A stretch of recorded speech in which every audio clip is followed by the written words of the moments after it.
Ang Batang Maynila, ang nag-iisang Yorme Isko Moreno Dumagoso.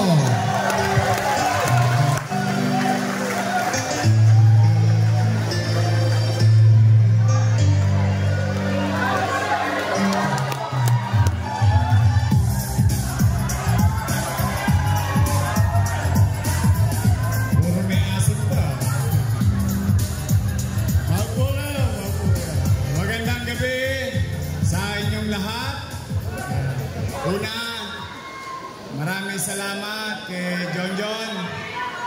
Che, thank you at 10 ng lahat ng chairman ng Zona 80. Palakpakan natin sila.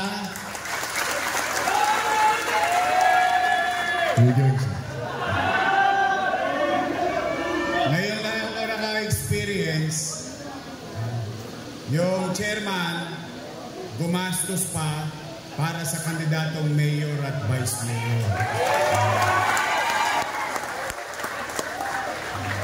Bihira yun. Ako naman, nagpapasalamat din sa mga kagawad na nandito. Secretary Treasurer, I love you. Secretary Treasurer, XO, Tanod, Lupon, at lahat ng may asim pa. Sa mga minamahal kong mga lolo't lola, I love you. Alam nyo, ito sa mga hindi pa senior citizen, yung mga matatanda, talagang pinilit ko na iparamdam sa kanila ang pagmamahal, paglingon, at pagkalinga ng pamahalang lungsod ng Maynila sa panahon ko. Doon man lamang masuklian yung lahat ng hirap sa buhay na kahit na konti na lang ang birthday nila, maramdaman nila nagkaroon ng gobyernong mahal sila sa lungsod ng Maynila.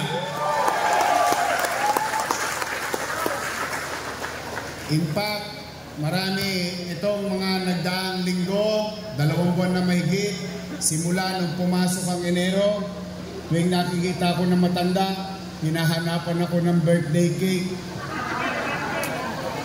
Wala na daw yung cake nyo. Meron akong nalaman, para pa tayong pinapipili. May nagsabi, anong gusto nyo? Cake o cash? Sabi ko naman, it's not about the money. The cake being given to our elders is showcasing ourselves as a government that naalala namin kayo. May mahipan man lang kayo. Hindi naman lahat ng senior may pera. Pero yung may isang bata sa Loton at sa loob ng Iskinita, sa Zona 80, sa kasuluk-sulukan, maramdaman niya, ay, naalala ng gobyerno ang birthday ko. Yung pera, madaling kitain, madaling mawala. But it is the act itself, yung aksyon, yun ang pagbibigay ng pagpapalaga. Ngayon maghahalalan, siyempre tatanungin mo tao, cake o cash? Sagot ng tao, siyempre cash. Ako naman, basta ako, yung cash, madaling gawa ng paraan. Pero yung cake, ine-effort. Mas madaling ibigay ang cash. Pero yung cake, makikita mo yung pagpapahalaga. Kaya po, mga lolo't lola ko, pumanatag kayo, may awa ang Diyos, nakabalik tayo. Gagandahan pa natin yung cake. Tapos, nabalitaan ko, tinaasan na daw. Wow! Paldo! Kala ko ba walang pera? Kala ko ba marami tayong utang? Pero ngayon halalan, umaarya ang pera ng gobyerno. Pero pag pumunta ka sa health center,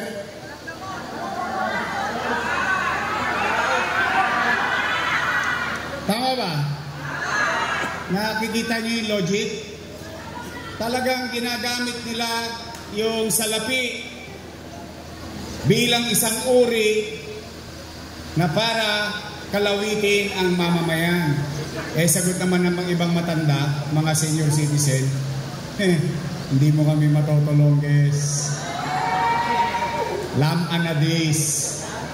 Gusto nyo palang gawing 1,000, sana nung pag-upo nyo palang, ginawa nyo ng 1,000. Tama ba?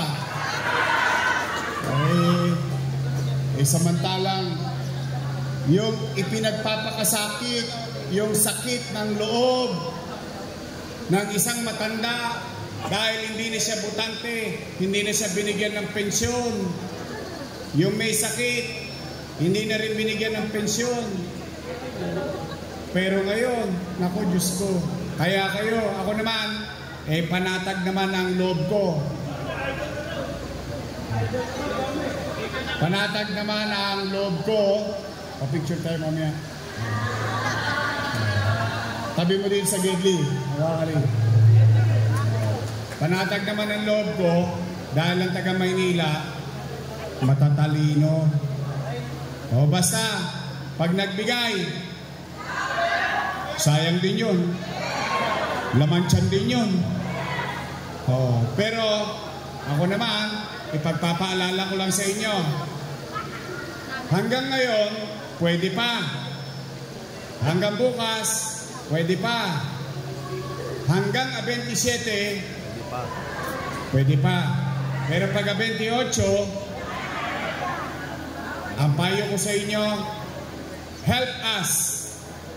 Stay vigilant. Kapag may mga kandidato, nag-aabot na ng tsape, o picha, bigas, dilata, i-report ninyo sa Commission on Election nang masampulan sila. Ibalik ninyo, huwag niyong ibigay. Kunin niyo yung dignidad ng pagiging batang Maynila. Maaari kakailanganin natin ang salapi. Wala namang tatanggi. Sino ayaw ng pera rito? Taas ang kamay. Kita nyo? Sinong gusto ng pera? Kasi kailangan. Tama, mali? Ngayon, tanggap lang ng tanggap. Pero pagdating ng 28, 29, at 30, hanggang sa dulo, tulungan nyo kami. Kami susunod. Susunod kami sa tagubilin at alituntunin ng Commission on Election.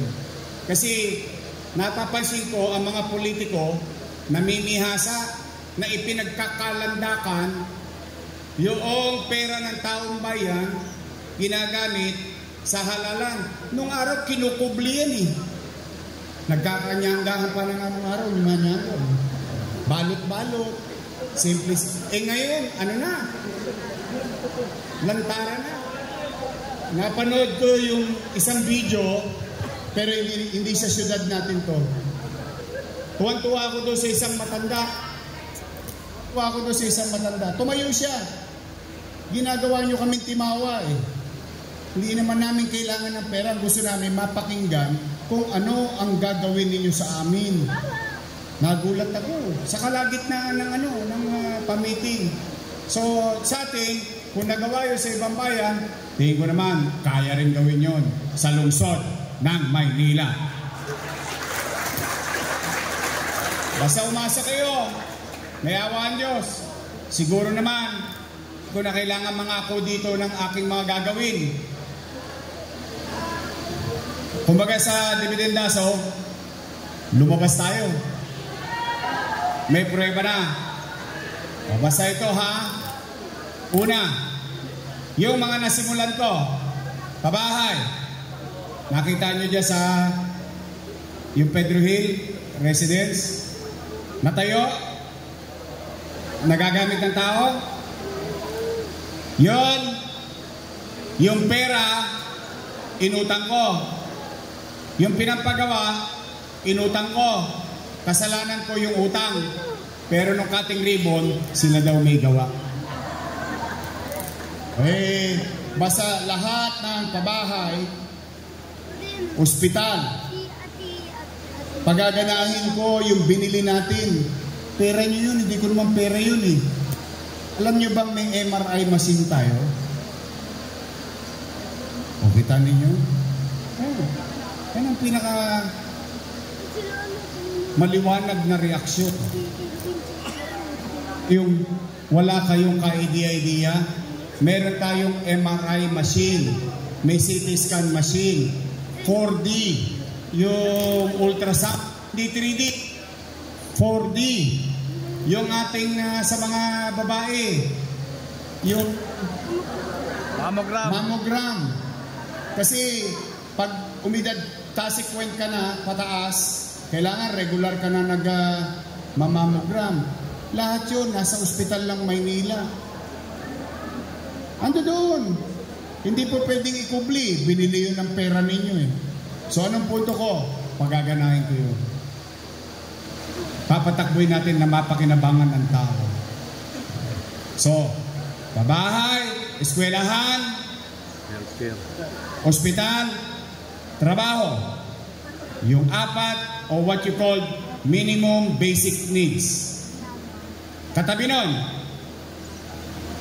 mga nanay ko, mga tatay ko, ate, kuya, mga batang Maynila na nakikinig dito, pumanatag kayo.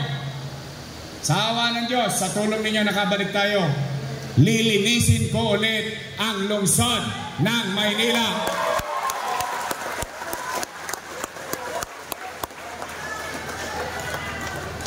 Pangalawa, kasi nangadugyot tayo ngayon eh. Hindi, totoo lang. O for example, yung truck nila, makakapasok ba dito sa Anak Bayan? Ano gagawin ng utaw? Bit, lalabas. Tama, mali. O anyway, basta lilinisin ko ulit ang lungsod ng Maynila. Pangalawa, shout out sa mga tanod. Mga EXO, nagkalat na naman ang Tolonges ngayon, ano? Limasin ko na naman ang solving boy. Hold up, snatching.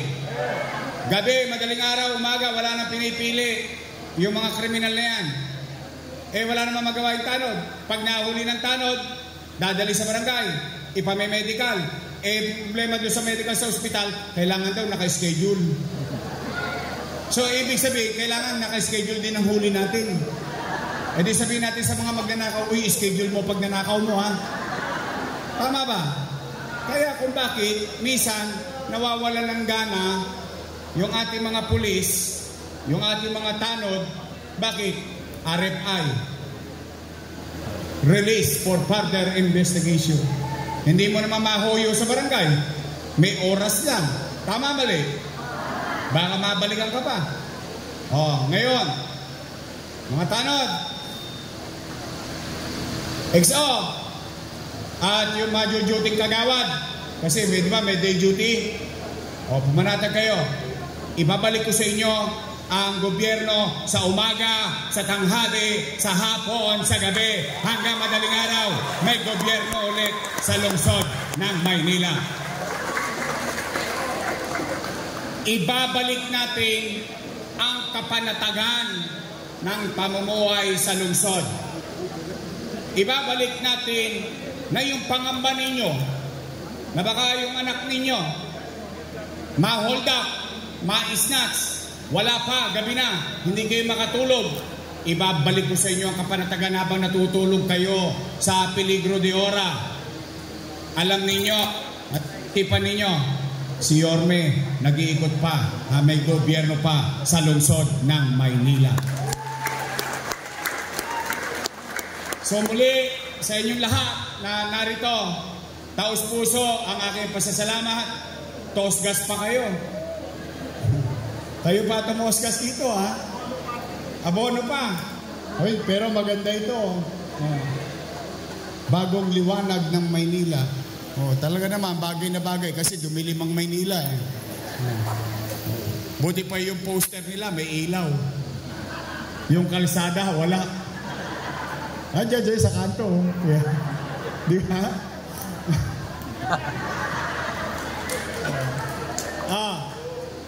Sino ba yung mga taga-Ilog? Malapit sa Arellano. Sira yung tulay ninyo. Binulong na sa akin ni Chairman. Sa inyo ba yun? Sa inyo yun?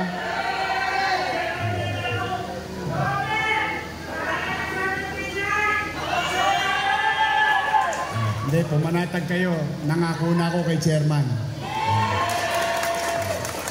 Pagagawa natin yung tulay, magdadagdag pa tayo ng tulay. Kasi isang problema ron, pag nagkasunog, limitado yung exit patawid ng Arellano. Tama, mali? Steady lang kayo sa Gedli. Don't panic. It's organic.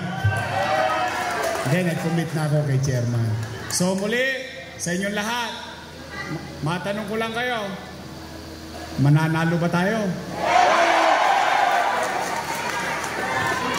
Malakas ba tayo? Handa na ba kayo? Basta ulitin ko, pag nagabot, tanggapin ninyo, sayang din. Pagkalantara na, may cellphone naman kayo eh. Kaya nga kita nyo sa patawag nila, bawal ang cellphone. 1, alam nila, yung sinasabi nila, libelous. Alam nila yun eh. Kasi wala naman sinabing maganda eh. Pero ako, ngayon, halimbawa naman, kayo gigil na sa akin. Halimbawa lang, hindi ko naman sinasabi na totoo. Halimbawa, gustong-gusto nyo akong tulungan. Gustong-gusto nyo ako ipagtanggol. Huwag kayong mga away. Huwag. Ako na mismo, ako na po ang nagsasabi, huwag nyong awayin sila. Huwag kayong papatol sa panira nila. Unang-una, tayo maraming kwento na may kwenta. Sila, wala na may kukwento yun, kaya nga puro panira na lang. Ako ang almusal nila, tanghalian, hapunan. Yung isa naman, ako papulutan. Pero napansin nyo, hindi ko pinapatulan. Bakit? Kapag ang isang leader, ginampanan ang kanyang tungkulin sa taong bayan, dapat pumanatag ang kanyang kalooban at paniwalaan niya, matatalino ang kanyang mamamayan. Kaya ako, huwag kayong mag-aaway ha. Huwag kayong makikipag-away. Huwag. Why? I don't want to lead a city who is divided. Ayaw ko unang-una, hindi nyo naman laban yun. Laban lang ng mga politiko yun. Tama, mali? Ang gawin natin, magpakababang loob kayo. Gusto nyo ba tayong lumami? Pahabain ninyo ang kamay ninyo. Yakapin natin ang kaya nating yakapin. Hindi tayo papatol sa mga panira nila. Ang sasabihin natin, ano ang ginawa natin at ano ang gagawin natin. At hahayaan natin ng taong bayan magdesisyon, mamili, lalo na pagdating ng araw ng paghukom. So muli, maraming salamat. Taos puso, ang aking pasalamat, kami ni Chi at ang Yormes Choice at ni Amado Bagaching. Namimiss nyo na ba ang kabaka? Survey lang. Walang tamang sagot, walang maling sagot. Taas nga kamay na naservisyoan ng kabaka rito. Sana nakita to ni Amado. So anyway, ibalik natin ang kabaka ng ating mga kusihal. I love you. Straight, Yormes Choice, tayong lahat. Okay, muli, maraming salamat sa inyo. Pagpalain nawa kayo ng pong may kapal. At